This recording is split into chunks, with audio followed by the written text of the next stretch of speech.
नमस्कार, आप देख रहे हैं पारदर्शी न्यूज और मैं हूं आपके साथ देव चौहान। आज हमारे स्टूडियो में एक खास मेहमान मौजूद है।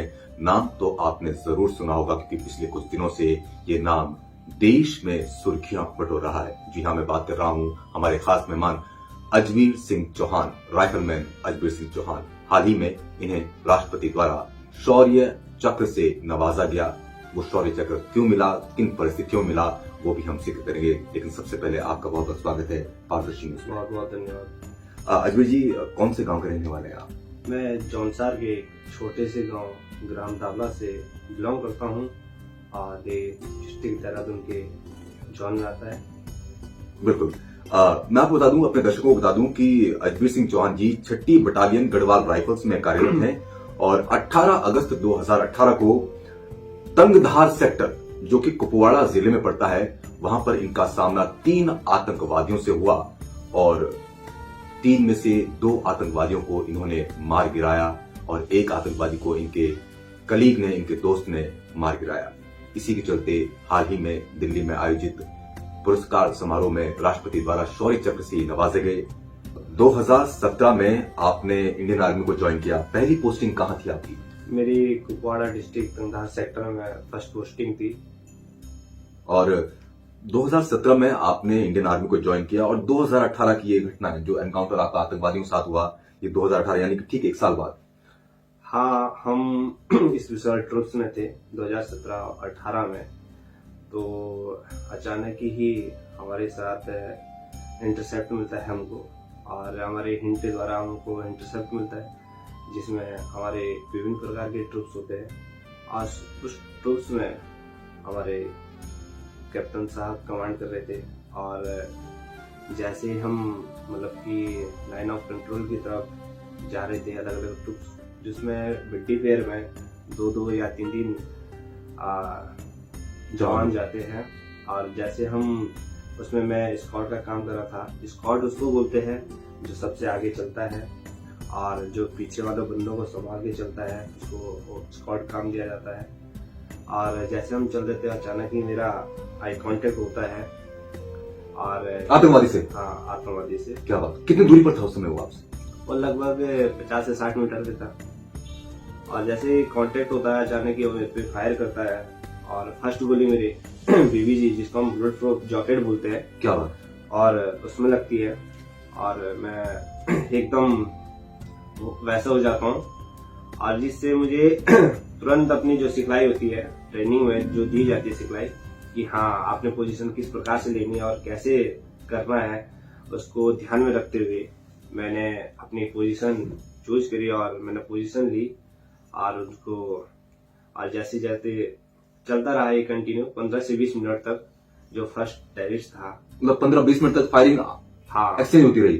15-20 मिनट तक चलती रही और उसने और भी फायर करता रहा, मैं भी करता रहा और आगे सबसे पहले मैं ही था, तो इसलिए मुझे मेरे पे सबसे ज्यादा इम्पोर्टेंट मैं ही था, जिम्मेदारी। और जो पीछे के बंदे तो पीछे थे, उन्होंने पीछे पोजीशन ले रखी थी क्योंकि वो आगे नहीं आ सकते थे। आगे इसलिए नहीं आ सकते थे क्योंकि आगे मैं हूँ और सिंगल फायर फॉर्मेशन का वो रास्ता था। और जिसमें एक पहाड़ी वाला जो रास्ता रहता है सिंगल ट्रैक वाला रहता है और उसमें जैसे उसने मतलब कि फायर करता रहा, मैं भी करता रहा कंटिन्यू थोड़ी देर फायर। अचानक ही फिर हमारे माइंड में वो चीज भी आ रहती है कि हाँ इसकी मैगजीन भी खाली होगी और उसकी मैगजीन खाली हुई और मैंने उसको जैसे मतलब आपने ये अंदाजा लगा लिया कि मैगजीन खाली हो गई है आतंकवादी की? हाँ, वो हमको ट्रेनिंग हमारे सिखलाई में रहता है कि हमको पता रहता है कब इसकी मैगजीन खाली होगी, कब कहाँ से फायर करना है, कितनी बैरल जंपिंग करती है, इस चीज को ध्यान में रखते हुए और कैसे हमने पोजीशन उसके अकॉर्डिंग बनानी है और हमको ये सब पता रहता है, इस सिखलाई में शामिल होता है हमारे। और अचानक ही उसने जैसे मेरे पे कंटिन्यू फायर करता रहा और मैं अपनी पोजीशन को बरकरार रखा और थोड़ी देर बाद मैंने उसको न्यूट्रलाइज किया अपने फायर से और जो हमारी हेलोग्राफिक साइड लगी रहती है उसमें, और उसकी सहायता से मैंने उसको न्यूट्रलाइज किया। और उसके बाद धीरे जब एक टेररिस्ट मर चुका था और धीरे धीरे अपने अंदर फिर कॉन्फिडेंस आता है कि हाँ हमने एक को मार गिराया है। और जो 2 बाकी थे उसको मैंने पीछे का सपोर्ट लेकर और थोड़ी पोजीशन चेंज करके उसको भी न्यूट्रलाइज किया, जो तीसरा बंदा था, और उसके ऊपर हैंड ग्रेनेड फेंक के और जेल मार के और उसके और करीब जाके थोड़ा अपने अंदर वो एक हौसला आया। हौसला, और उसको भी वैसे ही न्यूट्रलाइज किया और हमने उस ऑपरेशन को वहीं। दोनों को मारने में कितना वक्त लगा होगा आपको? लगभग आधा घंटा लगभग लगा होगा दोनों को मारने में, क्योंकि वो भी बहुत ही वैसे एक्सपर्ट रहते हैं उस चीजों में, और जो हमारे मोटोला वगैरह। तीसरा आतंकवादी आपसे कैसे छूट गया और मतलब आपके साथी ने उसको मार गिराया? अब और धीरे धीरे जैसे जैसे उनके साथ मुठभेड़ हो रहा था दो आतंकवादियों के साथ, तो जो तीसरा था उसने पोजीशन अपनी चेंज कर दी थी, डायरेक्शन मतलब कि मेरे पीछे आने की कोशिश कर रहा था वो। अच्छा। पर लेकिन जो मेरे पीछे वाला बंदा था उसके रेंज में था वो, अच्छा। और उसको मैंने पीछे संकेत किया है कि भाई तेरे उसमें किलिंग जोन में है, और दोनों ने हमने उसको, जब दोनों टेररिस्ट मर चुके थे, और फिर उसको दोनों को हमने मतलब कि एक को हम दोनों ने मिलके वो किया है, न्यूट्रलाइज किया है। क्या बात। 2017 में आपने इंडियन आर्मी को ज्वाइन किया और एक साल बाद ही आपके सामने एक ऐसी स्थिति आ गई जिसका इंतजार हर एक सैनिक करता है देश का, तो थोड़ा सा होपलेस थे या जुनून था कि नहीं जाना है और खत्म करके आना है? नहीं, ऐसा कुछ नहीं था। जोश तो हर एक इंसान के अंदर रहता है जो भी ट्रेनिंग पास आउट होके फील्ड में जाता है, पर लेकिन हमारी सिखलाई फर्स्ट ऑफ ऑल यही रहती है कि सबसे पहले अपनी सेफ्टी रखते हुए और टेररिस्ट को न्यूट्रलाइज करना है, और वही अपने अंदर एक दृढ़ निश्चय रखना चाहिए, और वही अपने अंदर। बिल्कुल। मैं अपने सभी दर्शकों को बता दूं कि भारतीय सेना में पुरस्कारों को दो भागों में बांटा गया है। वर्ल्ड वॉर पुरस्कार होते हैं और दूसरा होता है पीस गैलेंट्री अवार्ड। तो वर्ल्ड वॉर में परमवीर चक्र, महावीर चक्र और वीर चक्र दिए जाते हैं, और पीस गैलेंट्री अवार्ड में 3 मुख्य पुरस्कार होते हैं, अशोक चक्र, कीर्ति चक्र और शौर्य चक्र। तो तीसरा सबसे बड़ा पुरस्कार हासिल करने में आप कामयाबी मिली, और लेकिन उसकी कीमत आपने अपनी जान को दांव पर लगा के देश के लिए करी। जो मैं कुछ चीजें अपार्ट फ्रॉम दिस, इसके अलावा जानना चाहूंगा कश्मीर के बारे में। कश्मीर में क्योंकि आपने 2017 में ज्वाइन किया, और जो माहौल, जो कश्मीर के जो लोग हैं, जितनी नफरत भरी नजरों से भारतीय सेना को देखते थे, क्या आज भी उतनी नफरत भरी नजरों से देखते, या कुछ बदलाव आया है उनमें नहीं सालों में? नहीं, काफी इम्प्रूवमेंट आया है। ऐसा नहीं है कि अब काफी लोग, वहाँ के लोग शिक्षित हो चुके हैं, और पहले जरूर गुस्सा था फौज के प्रति, लेकिन जैसे जैसे वहाँ के लोग शिक्षित होते जा रहे हैं वैसे वैसे उनको पता है कि हाँ, फौज हमारी हर टाइम मदद करती है, और हमारी इंडियन आर्मी है, और हमारे जो और जितनी भी अर्धसैनिक पैरामिलिट्री है, हमारे हर टाइम हमारी मदद। और ऐसा सुनने में आता है कि शाम को 6-7 बजे के बाद जो है बिल्कुल सन्नाटा छा जाता है कश्मीर में, दुकानें सब बंद हो जाती हैं, क्लोज। क्या वाकई सच है वो, या फिर कभी कभी ऐसा होता है जैसे कर्फ्यू लगता है, तो इसलिए लगाना पड़ता है जब हमको इंटरसेप्टर द्वारा हिंट मिलती है कि इस एरिया में 2 से या 3 जितने भी टेररिस्ट हो, और उसको सूचना मिलती है उनकी छुपे होने की, और फिर उनको खोजने में हमको कर्फ्यू लगाना पड़ता है, क्योंकि मूवमेंट बहुत ज्यादा रहती है और मूवमेंट में भगदड़ रहती है, इसलिए कर्फ्यू लगता है, और 6-7 बजे बाद दुकानें और ये सब कुछ बंद करना पड़ता है, इससे ज्यादा मूवमेंट ना हो किसी। बिल्कुल बिल्कुल। मैं एक और चीज जानना चाहूंगा आपसे कि जिसे आपको शौर्य चक्र आप उसको हासिल करने में कामयाब रहे, तो शौर्य चक्र जब आपको मिलता है तो किस तरीके की सुविधाएं स्टेट गवर्नमेंट की तरफ से आपको मिलती है? आप जिस स्टेट के वासी, जैसे आप उत्तराखंड के वासी हैं, तो उत्तराखंड की तरफ से आपको क्या कुछ सुविधाएं मिलती है शौर्य चक्र लेने के बाद? सबकी अलग अलग पॉलिसी रहती है। हमारी उत्तराखंड गवर्नमेंट की पर ईयर 1 लाख रुपीज और 1 टाइम 15 लाख रुपए है। पर ईयर 1 लाख मतलब कि जब तक आप जीते तब तक हर साल 1 लाख रुपए मिलता है? जी बिल्कुल। और ये अभी से शुरू हो जाए जब आप ऑन जॉब हैं? हाँ बिल्कुल। और इसके अलावा मतलब अलग स्टेट्स का अलग अलग नियम? हाँ, सबका अलग अलग स्टेट का अलग अलग पॉलिसी है। कुछ बताएंगे जैसे और स्टेट्स की क्या पॉलिसी? जैसे हरियाणा, पंजाब, झारखंड, महाराष्ट्र हुआ, उनकी जैसे हरियाणा वाले 31 लाख रुपए वन टाइम देते हैं और 50,000 पर ईयर देते हैं। और ऐसे ही पंजाब का भी है और यही सब कुछ। बिल्कुल।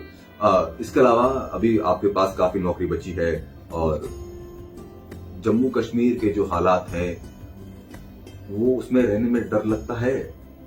नहीं, मतलब सिविलियंस के साथ ज्यादा उठना बैठना बोलना चालना कम रहता है या? हाँ, सिविलियनों के साथ जरूर ऐसा है कि कम उठना बैठना वैसा तो नहीं है, पर लेकिन उतना भी नहीं कि हम बिल्कुल सिविलियनों से जुड़े रहें, क्योंकि हमारी अपने एक पॉलिसी और अपना एक टाइटल रहता है, प्रोटोकॉल होता है, उसको फॉलो करते हुए सिविलियन सभी जरूर मिलते हैं। और जब भी कोई भी फंक्शन और कोई भी या गेम्स आयोजन करते हैं और उसमें उनको पार्टिसिपेट करने के लिए जरूर कहते हैं। जब पत्थरबाजी की घटनाएं क्या आपके सामने भी हुई हैं? हाँ, बिल्कुल हुई है। आप पे पत्थर पड़े हैं? बिल्कुल पढ़ते हैं और उसको माइंड में एक आक्रोश नहीं रखना चाहिए उनके प्रति और उनको उसलिए उनको मोटिवेशन करना चाहिए कि ये तुम गलत चीज कर रहे हो, ऐसा नहीं करना चाहिए। और हम वही चीज करते हैं, उनको समझाने की कोशिश करते हैं कि हम तुम्हारे रक्षा के लिए है और जो भी तुमको जरूरत है पूरी करेंगे। और जब ऑपरेशन चलते हैं तो उसमें कितना सहयोग मिल पाता है जम्मू कश्मीर पुलिस से? हाँ, सहयोग की बात करें तो बहुत ही ज्यादा सहयोग जब भी, क्योंकि उनको हर एक इलाके के और हर एक गली और मोहल्ले का पता रहता है जो हमको नहीं रह पाता है, क्योंकि हमारी पोस्टिंग बदलती रहती है 3 साल कभी JNK में कहीं और उनकी वो लोकल पुलिस है, उनको हर एक गले मोहल्ले की और ग्राम की हर चीज की नॉलेज रहती है। तो जब भी कुछ गतिविधियां मिलती है आतंकवादी थ्रो तो हमको जरूर पास करते हैं और हम उसको कॉर्डन। ये जो 2 आतंकवादी आपने मार गिराए और आपके एक आतंकवादी आपके साथी ने, ये क्या वहीं के लोकल मिलिटेंट्स थे या फिर जो है पाकिस्तान से आए थे?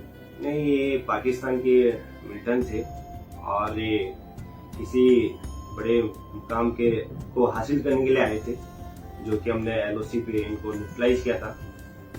एक और चीज, जब आप शौर्य चक्र मिलता है आपको तो सेंटर की तरफ से क्या कुछ सुविधाएं आपको मिलती हैं शौर्य चक्र हासिल करने में? जी बिल्कुल मिलती है। जो हमारा सेंट्रल गवर्नमेंट है वो पेसली में एक्रीमेंट के तौर पे 6,000 पर मंथ देता है और फिर ऊपर से हमको ट्रैवल फैसिलिटी जो फ्लाइट रहती है हमारी 75% का उसमें कोटा रहता है आजीवन के लिए। बिल्कुल। और हमारे जो हम ट्रैवल ट्रेन में करते हैं उसमें पूरा कंजेक्शन रहता है, हमको A1 और A2 इसमें जो AC सीट रहती है उसमें बिल्कुल फ्री ऑफ कॉस्ट। बिल्कुल। क्या बात। अच्छा, अभी आप दिल्ली में पोस्टेड है। 7 मराठा फौरन क्या चीज है? 7 मराठा फौरन क्या चीज है और क्या कर्म होने वाला है इसमें? ये एक यूनिट है, 7 मराठा लाइक यूनिट है और इन्होंने अपने पलटन के लिए बहुत अच्छा काम किया था। और जितनी भी इंडियन आर्मी होती है उनमें से जो सबसे अच्छा काम करती है, जो भी पलटन करती है, वो फौरन के लिए नॉमिनेट होती है। और जैसे हम लोग अवार्डी लोग रहते हैं और ये नॉमिनेट होके उसमें उस पलटन में आते हैं और ये फौरन के लिए नॉमिनेट होती है। तो मतलब यानी कि आप विदेश में जाके सेवाएं देंगे या विदेश में जाके ट्रेनिंग लेंगे? नहीं, और दोनों ही समझ लो, सेवाएं भी देंगे और वहाँ के लोगों से कुछ सीखने को मिलता है और हम उनको कुछ सिखाने की कोशिश करते हैं। ट्रेनिंग मल्टीपर्पज चलती है, कुछ वो सिखाते हैं हमको, कुछ हम अपनी जो सिखलाई है उनको पास करते हैं और आपस में एक तालमेल मिला रहता है। बिल्कुल। तो ये थे हमारे साथ शौर्य चक्र विजेता अजबीर सिंह चौहान, ग्राम दाबला जौनसार बावर के रहने वाले हैं और पहली बार जौनसार बावर के किसी जवान को ये गौरव हासिल करने का मौका मिला। शौर्य चक्र तीसरा सबसे बड़ा सम्मान है सेना में। तो बहुत बहुत शुक्रिया अजबीर सिंह जी आपका हमारे स्टूडियो में आने के लिए। अगली बार फिर मुलाकात होगी किसी और शख्स के साथ, तब तक दीजिए हमें इजाजत। नमस्कार।